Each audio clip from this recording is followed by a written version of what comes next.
The latest now on the American journalist detained in Moscow. 36 news organizations have joined growing calls for the release of Evan Gershkovich, whom Russia accuses of spying. And Secretary of State Blinken pressed for his release in a phone call with his Russian counterpart.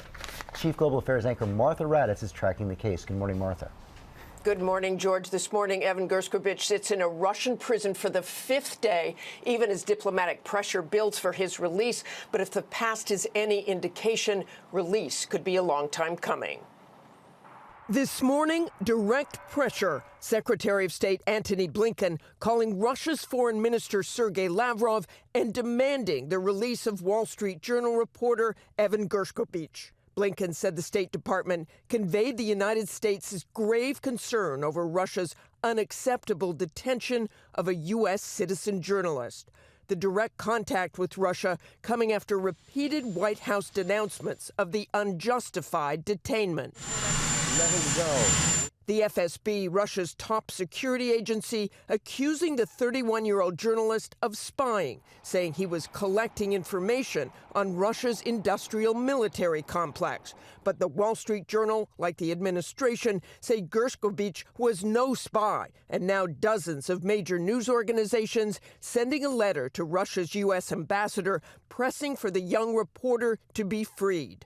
Writing, Gershkovich is a journalist, not a spy, and should be released immediately. Gershkovich's friends have started an online letter-writing campaign to try to keep his spirits up. It's clear he's not arrested for his journalist work. In my opinion, Russia is taking him hostage. They're arresting him on completely bogus claims. Over the weekend, basketball star Brittany Griner, freed last year after being detained in Russia for nearly 10 months, also urging the Biden administration to continue to use every tool possible to bring Evan and all wrongfully detained Americans home.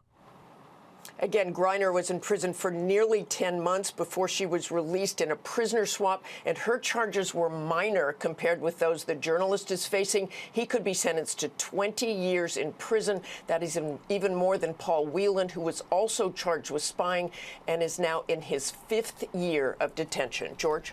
Martha Raddatz, thanks very much. Hi, everyone. George Stephanopoulos here. Thanks for checking out the ABC News YouTube channel. If you'd like to get more videos, show highlights, and watch live event coverage, click on the right over here to subscribe to our channel. And don't forget to download the ABC News app for breaking news alerts. Thanks for watching.